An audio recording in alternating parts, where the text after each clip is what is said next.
세상에 떠도는 기묘한 괴담들. 첫 번째 이야기, 경상남도 밀양 영남로에 전해져 내려오는 이야기. 그냥 전설의 고향에 나올 법한 이야기입니다. 옛날 밀양 사또가 중년의 아내를 잃었다. 그에게는 단지 첩과 며느리, 그리고 결혼하지 않은 딸만 있었다. 딸은 태어난 지 몇 개월 만에 어머니를 잃고 유모 손에서 자라서 유모를 어머니처럼 대했다. 딸은 유모와 별땅에서 살았는데 밀양 사또는 이 딸을 끔찍하게 아꼈다. 그런데 어느 날 갑자기 딸과 이모가 온데간데 없이 사라져 버렸다. 읍내 마을들을 두루 뒤졌으나 그들의 모습은 찾을 수가 없었다. 사또는 놀라서 정신을 잃더니 미쳐버려서 껄껄 웃기도 하고 마구 떠들어대다가 소리를 지르며 뛰어다녔다.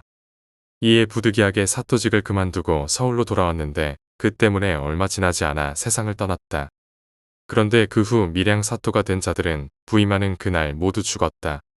서너 명이 이렇게 급사를 맞으니 사람들은 모두 밀양 관가를 흉가로 생각해서 밀양 사또 되기를 꺼렸다. 아무리 밀양 사또를 임명하려고 해도 그곳에 가기를 원하는 자가 없자 조정에서는 이 일로 크게 근심하였다. 그래서 어느 날 모든 관리와 전직 관리들을 대궐 안에 모두 불러 지원자를 찾기로 했다. 그때 한 무관이 있었는데 그는 금군으로 오래 근무하다 무신 겸 선정관을 역임하여 겨우 육품에 올랐다가 부모님이 돌아가셔 관직을 그만둔 지 20여 년이 된 사람이었다. 나이가 60에 가까웠는데 춥고 배고픈 생활을 했고 옷 한 벌로 10년이 넘도록 살면서 밥도 사나흘에 한 끼를 간신히 먹을 정도였다. 그 탓에 문 밖에도 나가지 못하고 명사나 재상들 중 얼굴을 아는 사람이 하나도 없었다. 그런 그가 밀양 사또에 관한 이야기를 듣고 자기 아내에게 말했다. 내가 지원하고 싶은 마음은 절실한데 죽는 것이 무서워서 참아갈 수가 없구려. 그러자 아내가 말했다. 죽는 것은 매한가지입니다. 무엇을 두려워하십니까? 비록 부임하는 날 죽는다고 해도 사또라는 명예는 얻을 것이고 만약 죽지 않는다면 그 얼마나 좋은 일입니까? 주저하지 말고 지원하십시오. 무관이 생각해보니 아내의 말이 맞았다. 그래서 대궐에 나아가 임금님께 아뢰었다. 소신이 비록 재주는 없으나 밀양에 가보겠습니다. 임금님이 가상하게 여겨서 그날로 바로 밀양 사또에 임명되었다. 무관은 집에 돌아가 탄식했다. 비록 당신 말을 따라 지원하기는 했지만 나는 반드시 죽을 것이요. 나는 그래도 사또 자리라도 올라가니 죽어도 한이 없지만 집안 식구들은 어떻게 하겠소? 이제 죽으러 가는데 어찌 슬프지 않겠소? 이렇게 부인이 말했다. 이전 사또들이 죽은 것은 모두 그들의 운명일 뿐입니다. 귀신이 어떻게 사람을 죽일 수 있겠습니까? 제가 비록 여자지만 도움이 될 테니 저도 함께 가겠습니다. 그리하여 아내를 데리고 짐을 챙겨 밀양으로 출발하였다. 밀양에 도착하니 부하들이 차례로 인사를 왔다. 하지만 낌새를 보아하니 사또가 곧 죽을 것이라 여기는지 공경하는 모습은 하나도 없고 얼굴을 찡그릴 뿐이었다. 게다가 아내까지 데려온 것을 보고 표정은 더욱 나빠졌다. 관아에 들어가니 관사꼴이 말이 아니었다. 벽은 허물어져 있고 구들장은 깨져 있어 온통 심란하게 만들 뿐이었다. 황혼 무렵이 되자 관가의 심부름꾼들이 사또에게 고하지도 않고 돌아갔다. 관아는 마침내 텅 비어 한 명도 없게 되었다. 부인이 말했다. 오늘 밤은 정말 무서울 것입니다. 서방님께서는 안에 들어가 주무십시오. 제가 남자 옷으로 갈아입고 관사에 앉아 동정을 살펴보겠습니다. 사또의 아내는 촛불을 켜고 혼자 앉아 있었다. 밤 12시쯤 되자 갑자기 음기 가득한 바람이 어디에선가 불어와 촛불이 꺼지고 한기가 뼈에 사무쳤다. 조금 뒤 방문이 저절로 열리더니 한 처녀가 온몸에 피를 흘리고 머리를 풀어헤친 채 벌거벗은 몸으로 손에 주기를 들고 섬관 같이 방으로 들어왔다. 주기는 교룡이 그려지고 방울이 달려있는 붉은 깃발이다. 부인은 당황하지도 놀라지도 않으며 말했다. 너는 필시 풀지 못한 원한이 있어 호소하러 온 것이구나. 내가 너를 위해 원수를 갚아줄 테니 조용히 기다리고 다시는 나타나지 말거라. 그러자 처녀가 인사를 하고 나갔다. 부인은 곧바로 안채로 들어가 사또에게 말했다. 귀신이 조금 전에 왔다 갔으니 이제 두려워하실 게 없습니다. 바깥 관사에서 주무시지요. 사또는 두려웠지만 부인의 모습을 보고 마음을 대담히 먹고 밖에 나가 누웠다. 이리저리 뒤척이며 잠들지 못했는데 어느덧 동이 타오르자 밖에 인적이 많아지고 말소리가 여기저기서 들려왔다. 창 밖을 내다보니 아전, 군교, 관노, 통인배들이 멍석과 빈 가마니를 들고 모여서 이야기를 나누고 있었다. 그들은 서로 내가 먼저 관사문을 열어라라며 미루고 있었다. 사또는 의관을 바르게 하고 앉아 창을 열고 말했다. 무슨 일이길래 이렇게 시끄러운 곳. 들고 있는 것들은 무엇이냐. 아전들이 크게 놀라 신선이 내려오신 것이라 여기고 새나 짐승마냥 놀라 달아났다. 그들은 곧 기러기나 지보리처럼 줄을 지어 서서 공손히 절을 했다. 사또는 그제야 어째 자신을 소홀히 대한 이들의 죄를 다스렸다. 이방들을 호령하고 법에 따라 엄하게 다스리니 이방들은 무서워서 감히 소리도 내지 못했다. 그날 밤 일을 마치고 돌아가 부인에게 어제 있었던 일을 물었더니 부인이 모두 말했다. 이것은 분명 어느 사또 딸의 원혼일 것입니다. 분명 흉악한 놈의 손에 억울하게 죽었을 텐데 사람들이 이것을 모르고 있는 것입니다. 그러니 아무도 모르게 염탐해서 이름이 주기인 사람이 있으면 엄한 형벌로 신문에서 증언을 받아내십시오. 사또는 고개를 끄덕였다. 다음날 아침 이방들의 인사를 받고 우연히 그들의 이름을 살폈는데 본청 집사 중에 죽이라는 자가 있었다. 사또는 그 즉시 관청의 형장을 갖추고 그 위험을 떨친 후 주기를 잡아들였다. 아무 이유도 없이 주기를 결박하여 큰 칼을 채운 뒤 형틀에 올려놓으니 온늪 사람들이 놀랐다. 사또가 주기에게 물었다. 이전 사또의 딸이 어디에 있는지 너는 반드시 알고 있을 터이니 맞기 전에 순순히 불어라. 사또가 부임한 날 죽지 않아 사람들이 모두 신선이라고 부르며 두려워하고 있었으니 감히 속일 수가 있었겠는가. 하물며 이놈은 자신이 큰 죄를 지었으니 사람들이 몰라도 마음속으로는 항상 불안해했었다. 이렇게 잡혀오고 나니 정신이 나가 얼굴이 흙빛으로 변한 터였다. 주기는 감히 숨길 생각도 못하도 전후 사정을 하나하나 상세하게 아뢰었다. 이전 사또가 영남루로 행차를 나갔다 올 때 이놈이 행차를 엿보고 정욕이 들었던 것이다. 그리하여 처녀가 어머니처럼 따르던 유모에게 많은 뇌물을 바쳐 내야 후원에 있는 대나무 누각으로 나오게 했다. 대나무 누각은 몹시 구석진 곳에 있어 사람들의 눈에 띄지 않는 곳이었다. 그곳은 부녀자들이 종종 달을 보러 나가는 곳이었다. 유모가 재물을 탐내 처녀를 데리고 달을 보러 나갔다. 그놈은 대나무 숲속에 몸을 숨기고 있다가 갑자기 뛰쳐나와 처녀의 허리를 껴안고 숲속 깊은 곳으로 들어가 강간하려 했다. 그러나 처녀는 울부짖으며 끝내 몸을 허락하지 않았다. 그놈은 도저히 안 되겠다고 생각해서 칼을 빼 처녀를 찔러 죽였다.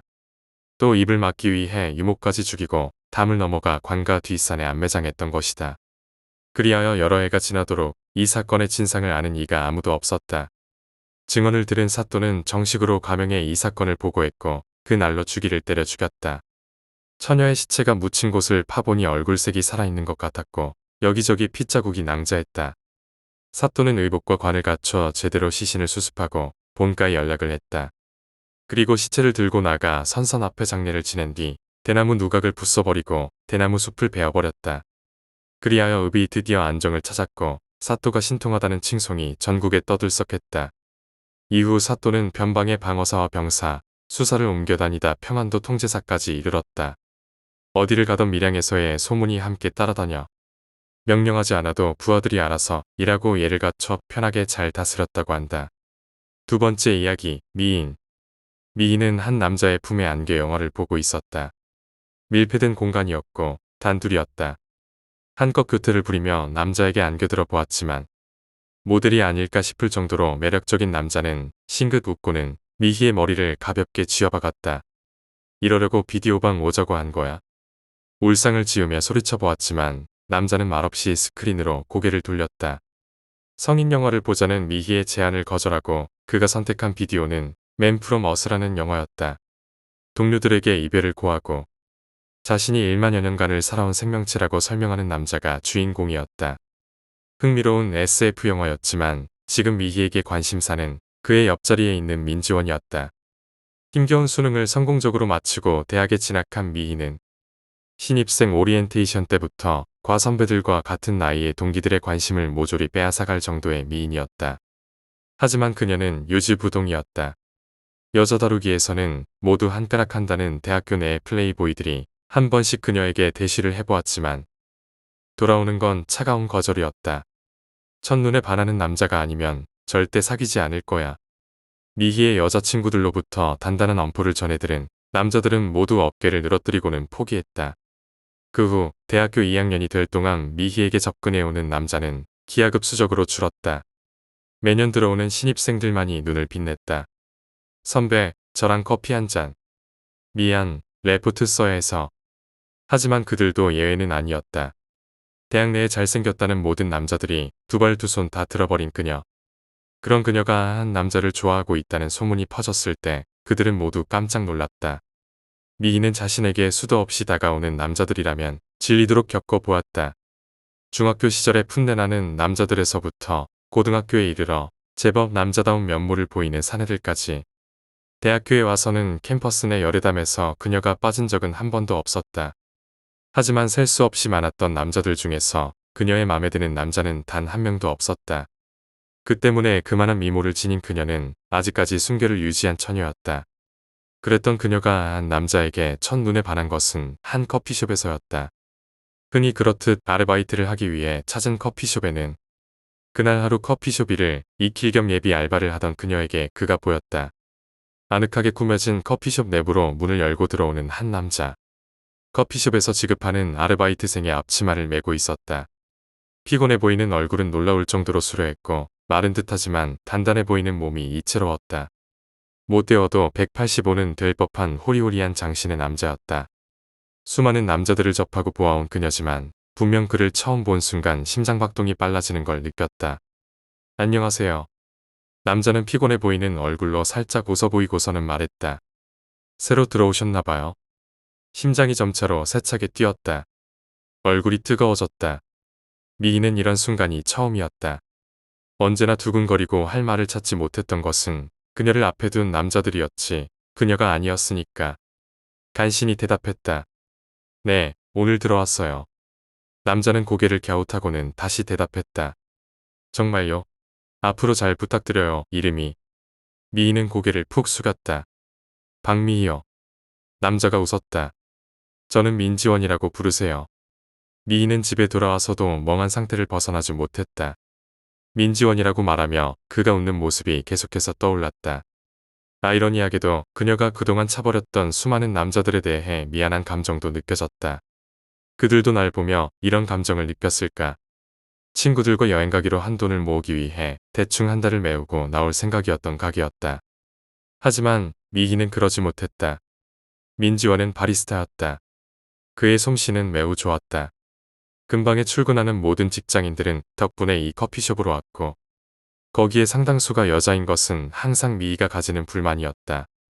커피숍 알바를 7개월가량 하고 깨달은 것은 민지원은 모든 여자들에게 친절하다는 것이었다. 해프다거나 여자를 밝힌다거나 한다는 것이 아니다. 그야말로 그냥 친절할 따름이었던 것이다. 아리따운 여사원과 대학생들이 수도 없이 핸드폰 번호를 물어봐도 그는 미소 지으며 번번이 정중하게 거절했다. 미희는 지원의 모든 면에서 점차 빠져들어갔다.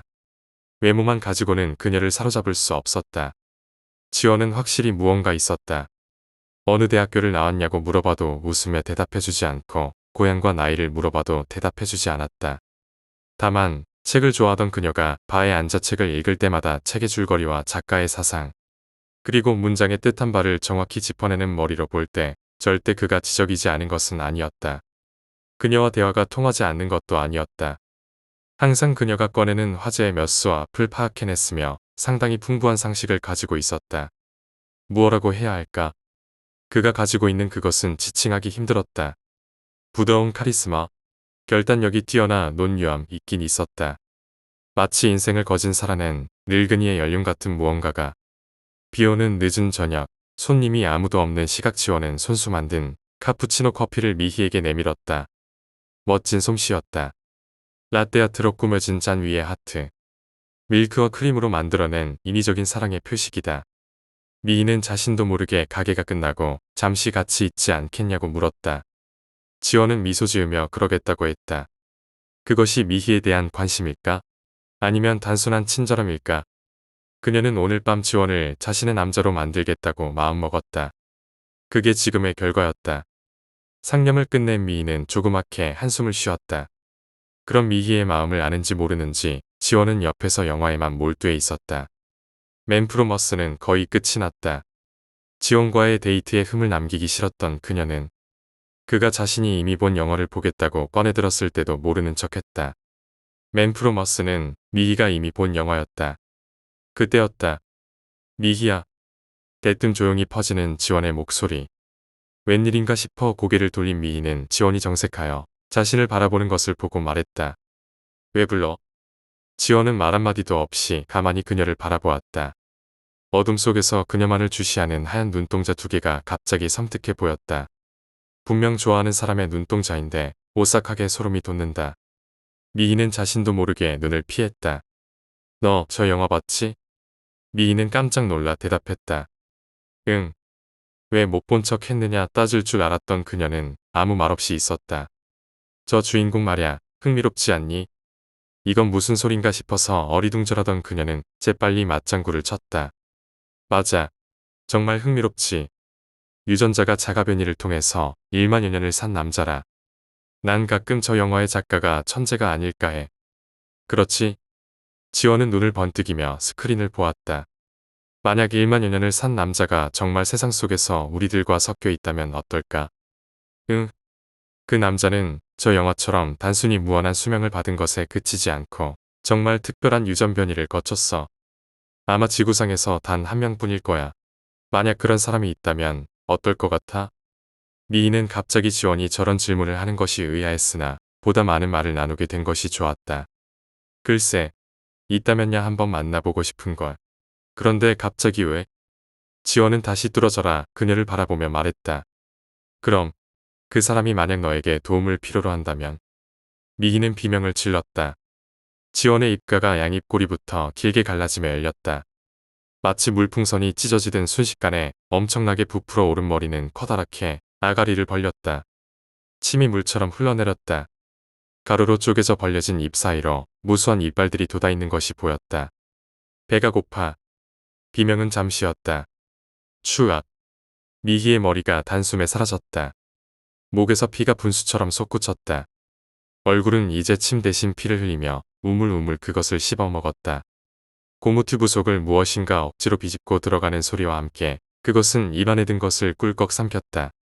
이내 한쪽 손으로 다리를 잡아 올린 그것은 남은 미희의 몸뚱아리를 마저 입속에 썰어 넣었다. 개걸스럽게 씹는 그것의 입 사이로 끈적한 피가 떨어지다 맺혔다.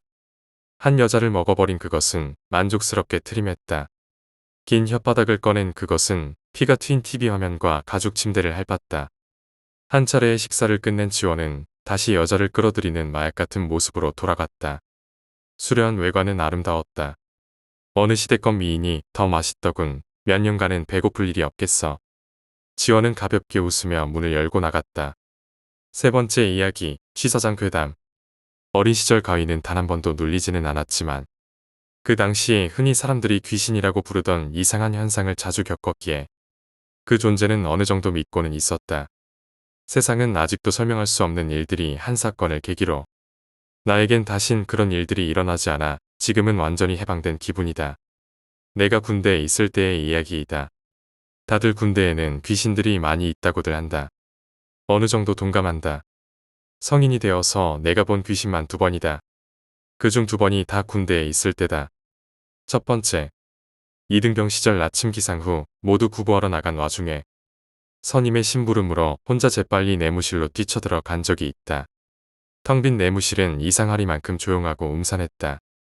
그 당시 내가 있던 내무실은 20명이 쓰던 옛날 방식의 11자형 구조였는데 재빨리 관물함에 물건을 찾아 나가려던 도중 인기척도 아닌 것이 등 뒤에 이상한 기분이 느껴져서 돌아보니 웬 병사 하나가 구석에 앉아 있었다. 다시 내무실을 뛰쳐나가며 당연히 아픈 선임이겠지 하고 생각하려는 찰나 가만 생각해보니 옷차림이 이상했다. 무릎은 잔뜩 올린 채 한쪽 팔뚝은 턱에 한쪽 팔뚝은 뒷덜미를 감싸며 웅크리고 있는데 흙으로 더럽혀진 옛날 활동복에 군용 철모를 쓰고 고개를 푹 숙이고 있었다. 황급히 뒤돌아 문에 달린 창문으로 내무실을 들여다보니 그의 형체는 온데간데 없었다.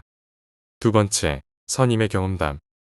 그 선임은 같은 분대의 투고였으며 사회에서 생활 흔히 말하는 족보기를 하다 오신 분이었다. 하지만 정말 남자답고 후임들을 잘 챙겨주며 마음 또한 따뜻해서 후임들에게 정말 인기가 많았다. 그런 그가 어느 날 자신이 겪은 귀신 이야기를 해주는데 모두가 잠든 시간, 군대에선 다들 알다시피 불침번을 서는데 2인 1조로 돌아다닌다. 선임은 잠을 자다 얼굴에 물이 툭툭 떨어지는 듯한 느낌이 들어 눈을 떴는데 비몽사몽간의 옆쪽을 보니 저 멀리 사수, 부사수 둘이 잡담하는 게 눈에 들어왔다고 한다. 근데 내 정수리 앞에 있는 건 뭔가 하고 위를 쳐다보니 순간 잠에서 확 깨며 그대로 얼어붙을 수밖에 없었다고 한다. 눈을 떴을 때 마주친 건 더러운 군복에 군용철모에 무기까지 완전 무장한 웬 병사 하나가 얼굴에 잔뜩 피칠갑을 하고 침상에 누워있는 선임을 기역자로 허리를 굽혀서 노려보고 있었기 때문이다. 너무 무서워서 소리를 지를 수도 없었다고. 그렇게 눈을 마주치다 결국 기절해 아침에 눈을 떴다고 한다. 그 귀신이 내가 본 그 구석에 쭈그리고 있던 귀신이었을까? 세 번째, 취사장. 우리 부대는 취사장이 두 군데다. 정확히 말하자면 하나는 어느 부대나 한 군데씩 당연히 있어야 할 병사들이 모여 식사를 하는 공간이고, 또 다른 하나는 아주 오래된 건물인데 이미 폐쇄되어 사용하지 않는 그런 폐건물이다. 허나 이상한 건 군대에서는 남는 자원을 가만히 놔두는 법이 없다. 그런 폐건물이 있었다면 진작에 개조를 해서 창고로 사용하던가 다른 어떤 용도로든 활용할 텐데, 그 구 취사장은 입구를 몇 개 판때기로 어설픈 못질과 함께 닫아놓은 게 전부였다. 거기에 대해선 다들 대수롭게 생각하지 않으면서 근처에 갈 일도 없었기에 그렇게 잊혀지는가 했다. 그러던 내가 상병이 될 때쯤 부대 내에서 이상한 소문이 돌기 시작했다. 구 취사장 건물에 귀신이 나타난다는 소문. 이야기를 들어보니 야간 근무를 서던 어느 타중대 병사가 구 취사장 건물에서 이상한 소리가 들려 합판을 뜯어내고 문을 열어 내부를 비췄는데 사람 형상들이 있어서 난리가 났다는 거다. 후에 보고를 받은 당직사관 당직사령 죄다 왔는데 아무것도 발견할 수 없어 근무 중 실수로 끝나는 줄 알았는데, 이후에 호기심 많은 것들이 야간 근무 중 구 취사장의 열린 문으로 들락날락하면서 너도 나도 귀신을 봤다는 이야기가 중대 전체에 퍼진 것이다. 물론 후에 부대 전체로 허황된 소문에 휘둘리지 말라는 지시가 내려왔고, 잠잠해질 무렵 내가 야간 근무를 서던 날 일이 일어났다. 후임병과 함께 순찰을 돌며 구 취사장이 있던 코스로 걸어가던 중 취사장 건물 내에서 소리가 들려왔다. 일정 간격에 맞춰 계속해서 무언가를 치는 듯한 소리에 나와 후임병은 근처로 가보았고, 건물 앞에서 우리 둘은 서로 들리냐는 표정으로 바라보았다. 잔뜩 겁에 질린 표정에 어쩔 줄을 몰라 하는 후임을 근처에 세워두고 꼴에 난 선임이라고 무서움을 애써 참으며 확인을 위해 후임에겐 무슨 일 일어나면 꼭 무전 때리라는 말을 남기고 구 취사장 쪽으로 걸어갔다. 입구에 다다르니 합판은 여기저기 바닥에 널브러져 있었고 오래된 문이 약간의 틈과 함께 살짝 열려 있었다. 무섭긴 했어도 당연히 밤짐승이거나 알고 보면 어이없는 별거 아닌 거겠지라고 생각하며 문을 열고 후레쉬를 비추는 순간 그대로 공포의 마비가 돼버렸다. 어두컴컴한 건물 내부에는 한국 전쟁 시절에나 입었을 법한 아무 무늬 없는 군복을 입은 10여 명의 군인들이 식탁에 둥그레 앉아 나를 노려보며 밥을 달라는 듯이 들고 있는 식판을 세로로 잡고 식탁을 끊임없이 쳐대고 있었다. 네 번째 이야기, 진화. 늦은 밤, 제릭은 길거리를 걷고 있다. 그에게 오늘 밤은 그야말로 최악이었다. 조직에서 팔아놓으라고 말한 하루분에 마액을 처분하지도 못했고, 재수없게도 마침 지나가는 다른 갱단의 눈에 띄어 얼굴은 지금 떡이 되어 눈도 제대로 뜨지 못했다. 코에서 끊임없이 피가 흘러내리는 바람의 소매는 지금 온통 새빨갛게 물들어 있었다. 지금 아지트로 들어가면 얼굴과는 상관없이 윗대가리 놈들에게 신나게 얻어맞을 것이다. 왜? 약을 못 팔았으니까. 그럼 하루에 2번씩이나 진저리 치도록 걷어맞는 진귀한 경험을 하게 될 것이 분명했다. 온몸이 욱신욱신 쑤셔왔다. 특히 덩치 큰 흑인 녀석이 걷어찬 갈비뼈 부분은 땅에 발을 디딜 때마다 비명을 지를 만큼 아팠다. 망할 놈들, 하위 말단이라 총을 가질 수 없는 것이 아니다. 그때였다. 투덜거리며 길을 걷던 제릭의 눈이 무언가를 발견하고 반짝였다. 재빠르게 주위를 둘러본 제릭은 발소리를 죽여 빠른 걸음으로 걷기 시작했다. 프리레이트 거리는 갱들의 고향이었다. 특히 이런 늦은 밤에 걷는 사람들은 딱 두 종류라고 보면 되었다. 갱 또는 마액을 사는 사람. 모든 곳이 그런 건 아니다. 테일러 다리 근교 지방은 그나마 안전했다. 갱들이 관여하지 않는 조용한 빈민가였기 때문이다. 얼굴이 떡이 된 상태로 다른 밝은 거리를 나가면 시비가 붙기 십상이기 때문에 제릭은 아무도 없는 조용한 거리를 홀로 걷고 있었는데 그때 그것이 보였다. 여자였다. 10개 비치는 가로등 말고는 모든 집에 불이 꺼져 있었는데 가로등 불이 비치는 거리에 한 여자가 조용히 걷고 있었다. 그래, 이것뿐이라면 제릭은 그녀를 그렇게 쉽게 발견하지 못했을 것이다. 그녀는 나신이었다. 아무것도 걸치지 않은 나체의 뒷모습으로 걸어가고 있는 것이다. 제릭은 눈을 빛내면서 조용한 걸음으로 빠르게 그녀를 쫓았다. 1시 아니 2시쯤 되었을까? 이 늦은 시각에 슬럼가에서 옷을 벗고 거리를 활보하는 여자. 안 봐도 뻔하다. 이미 어느 패거리한테 강간을 당했거나 아니면 섹스에 아주 미친 여자라는 거다. 어느 쪽이라도 좋다. 주변에 사람은 보이지 않고 안 그래도 테일러 근교는 사람이 다니지 않는 거리 중 하나였다. 망설일 필요가 없는 것이다. 거리가 어느 정도로 가까워졌을 때 제릭의 숨소리가 폭발하며 이내 달려나가기 시작했다. 길고 늘씬하게 뻗은 다리가 이미 그의 성기를 빳빳이 달아오르게 만들었다. 그가 달려오는 소리를 들은 그녀는 잠시 걸음을 멈추고는 뒤를 돌아보았다. 아름다웠다. 전형적인 금발을 가진 백인 여성이었다. 희디인 피부와 잘 짜인 몸매를 지닌 여자였다. 제릭은 달려가서 그녀를 덮침과 동시에 입을 틀어막았다. 강간의 경험이 이번이 처음은 아니다. 이미 패거리들과 수차례 해보았었고 그럴 때마다 여자들의 반응은 뻔했다. 거칠고 격렬한 저항, 비명, 하지만 이내 몇 날의 폭력이 가해지면 양처럼 순해진다는 걸 제릭은 알았다. 그런데 입을 틀어막고 그녀의 얼굴을 만족스럽게 훑어보는 제릭은 의아함에 사로잡혔다. 그녀는 비명도 저항도 하지 않고 그냥 순진무구한 눈빛으로 그를 빤히 쳐다보았다. 손은 가지런히 아래로 내려져 있었고 미동 없이 가만히 그를 바라보고만 있는 것이다. 뭐 아무렴 어떤가. 그는 즉시 여자를 바닥에 눕히고 자세를 잡았다. 여자는 순순히 그가 하는 대로 따라왔다. 아니, 가만히 있지만 그가 자세를 잡을 때마다 순순히 따랐다고 하는 것이 옳다.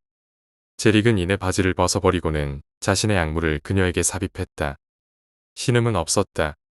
얼굴에 찌푸림이나 몸의 반응 같은 것도 전혀 없다. 전혀 미동도 않는 그녀를 상대로 제릭은 천천히 허리를 움직였다. 그리고 피범벅이 된 자신의 아래가 보였다. 성기가 처참히 뜯겨나갔다. 피가 줄줄 흘러나온다. 제릭은 발버둥을 치며 일어나려 했다. 그런데 마음대로 되지 않는다. 그녀가 다리로 제릭의 허리를 감아 안고 있다. 제릭은 오한의 몸을 떨며 그녀를 쳐다보았다. 그녀의 성기를 보았다. 이빨이 달린 그 무언가. 그녀는 다리를 끌어당겨 제릭의 아랫배를 자신의 성기에 가져다 대었다. 그녀의 성기는 마치 괴생물의 입처럼 만족스럽게 제릭의 아랫배를 뜯어갔다. 살육은 멈추지 않는다. 제릭이 처음에 가졌던 성욕처럼 무언가 뜯겨나가는 소리, 그리고 이후에 이어지는 남자의 소름 끼치는 비명은 약 1시간가량 계속되었다. 거리가 온통 피비린내로 진동했다. 피에 젖은 한 나신의 여자가 앉아있다. 매우 행복한 표정이다. 또 그녀는 매우 아름답다. 그러면 이번에 새로운 DNA 구조를 지닌 희귀 생물을 창조해내신 쿠트 박사님을 인터뷰에 모시겠습니다. 쿠트 박사님, 감사합니다. 하지만 이런 자리에 익숙치 않다는 점 고려해 주셨으면 하네요. 걱정 마십시오. 전 세계가 당신에게 이목을 집중 중입니다. 당신이 말 실수를 한다고 해서 아무도 비웃지 않을 겁니다. 자, 그럼 이제 본론으로 가실까요? 알겠습니다. 하지만 많은 걸 말씀드릴 수 없습니다. 그런 고로 제가 질문약식을 뽑아왔습니다. 몇 가지 사실에 대해 말씀드리도록 하죠. 안타깝지만 매우 중대한 연구인 것을 아는지라 저희도 난처한 부탁을 할 수 없군요. 알겠습니다. 말씀 시작해 주시지요. 예, 우선 이번에 제가 만들어낸 것은 명칭적으론 새로운 DNA이지만 사실은 그렇지 않습니다. 우연한 기회에 어떤 약물 처리를 통해 인간이라면 누구나 지니고 있지만 원자 단위의 수천 분의 1로 나뉘어지는 극소량의 체계인 진화 DNA를 찾아냈습니다. 우리는 우선 이 DNA를 추출해내어 여러 가지 실험을 거듭하던 도중 이 진화 유전자를 엄청나게 촉매시킬 수 있는 화학 처리법을 알아냈습니다. 인간에게서 추출한 진화 DNA에 우리가 알아낸 화학약품을 가미하면서 현재의 약품이 되었죠. 문제는 진화의 척도를 우리가 임의로 조절할 수 없다는 것입니다. 한 가지 예를 드리자면 저희는 원숭이의 약품을 투여한 뒤에 수중생활에 노출되도록 했죠. 결과는 충격적이었습니다. 지느러미와 아가미를 모두 가지게 된 신종 생물의 탄생이었죠. 문제는 원래대로라면 수만 년의 시간이 지나야 할 이 대변화가 오로지 3일 만에 이루어졌다는 것이죠. 요약하자면 어느 생물에게 투여해도 날개를 가지게 할 수도 아가미를 가지게 할 수도 있다는 것이죠. 현재 이 약품은 매우 극비 또 최고의 방비 시스템으로 보호되고 있습니다. 발견은 저희가 했지만 과학계에 무리 없이 도입시키기 위해선 얼마나 지나야 할지 장담할 수 없습니다.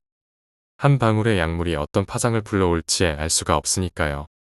약품은 운송 도중 어느 사이비 종교단의 습격을 받았다. 언론에서는 수송선이 전복되는 과정에서 다행히 모든 약품이 무사한 걸로 알려졌다. 물론 거짓말이다.